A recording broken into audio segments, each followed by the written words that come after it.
Hi అండి, అందరికీ నమస్కారం. Welcome to my channel Sowji thoughts. ఈరోజు కార్తీక పురాణం 23వ అధ్యాయం విందాం రండి. శ్రీరంగ క్షేత్రమైన పురంజేయుడు ముక్తి నొందుట.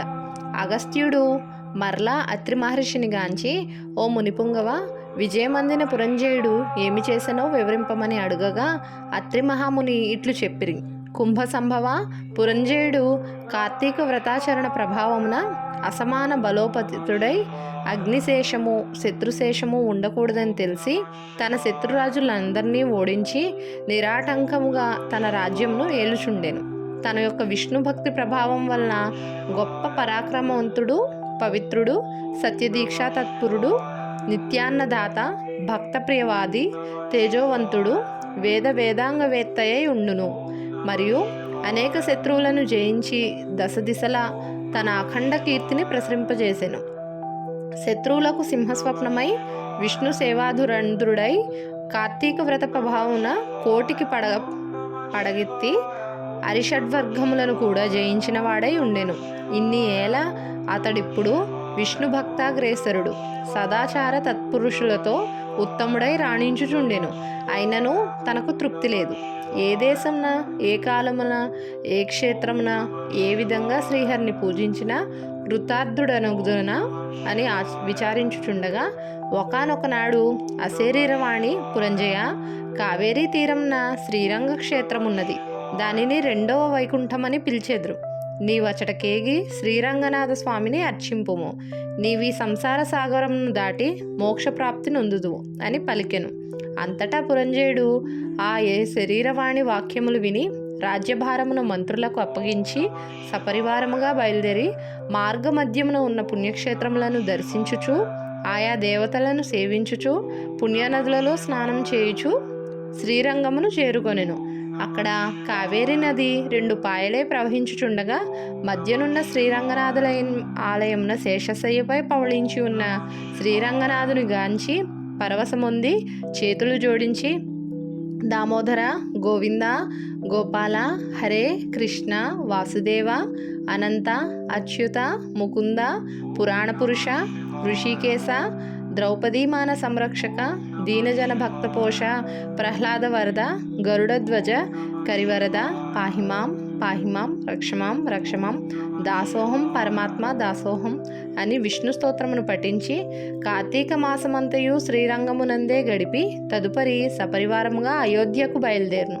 పురంజేయుడు శ్రీరంగనాథ స్వామి సమక్షమున కార్తీక మాసంలో చేసిన వ్రతముల మహిమల వలన అతని రాజ్యమందలి జనులందరూ సిరి సంపదలతో, పాడి పంటలతో, ధనధాన్యాలతో, ఆయురారోగ్యములతో ఉండిరి.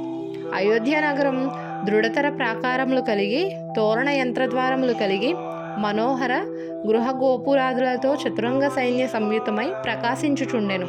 అయోధ్య నగరమందరి వీరులు యుద్ధ నేర్పరులై, రాజనీతి గలవారై, వైరీగర్భ నిర్భేదకులై, నిరంతరం విజయశశీలురై అప్రమత్తులై ఉండిరి. ఆ నగరమందరి అంగనామణులు హంసగజగామినులు పద్మపత్రాయత లోచనులై విపుల శోణిత్వము, విశాల కటిత్వము, సూక్ష్మ మధ్యత్వము, సింహకుచ పీనత్వం కలిగి రూపవతిలనియు, శీలవతిలనియు, గుణవతిలనియు ఖ్యాతి కలిగి ఉండిరి. ఆ నగరమందరి వెలయాండ్రు నృత్యగీత సంగీతాది కళా విశారదలై, ప్రౌఢలై, వయోగుణ రూపలావణ్య సంపన్నులై, సదామోహన హాసాలంకృత ముఖిశోభితలై ఉండిరి. ఆ పట్టణ కులాంగనలు పతిసృష్ట పారాయణులై, సద్గుణాలంకర భూషితలై, చిద్విలాస హసోల్లాస పులకాంకిత శరీరులై ఉండిరి. పురంజేయుడు శ్రీరంగ క్షేత్రంన కార్తీక మాస వ్రతమాచరించి సతీ సమేతుడై ఇంటికి సుఖంగా చేరెను. పురంజేయుని రాక విని పౌరజనాదులు మంగళవాద్య తూర్య ధ్వనులతో ఎదురేగి నగర ప్రదక్షిణ చేసి నిజాంతఃపురమును ప్రవేశపెట్టిరి. అతడు ధర్మాభిలాషి అయి, దైవభక్తి పరాయణుడై రాజ్యపాలన మొనర్చును. కొంతకాలం గడిపి వృద్ధాప్యం వచ్చుటచే ఐహిక వాంఛలను వదులుకొని తన కుమారునికి రాజ్యభారమును అప్పగించి పట్టాభిషిక్తుని చేసి తాను వానప్రస్థాశ్రమం స్వీకరించి అరణ్యమునకు ఎగెను. అతడ వానప్రస్థాశ్రమమునందు కూడా ఏటేటా విధి విధానముగా కార్తీక వ్రతమాచరించుచు క్రమక్రమంగా శరీరం ముడుగుటచే మరణించి వైకుంఠమునకు పోయెను. కావున ఓ అగస్త్య, కార్తీక వ్రతం అత్యంత ఫలప్రదమైన మహత్యం కలది. దానిని ప్రతి వారును ఆచరించవలెను. ఈ కథ చదివిన వారికి, చదివినప్పుడు వినువారికి కూడా వైకుంఠ ప్రాప్తి కలుగును. ఇట్లు స్కాంద పురాణాంతర్గత వశిష్ఠ ప్రోక్త కార్తీక మహాత్మ్యమందలి త్రయోవింశోధ్యాయం 23వ రోజు పారాయణం సమాప్తం. ధన్యవాదములు.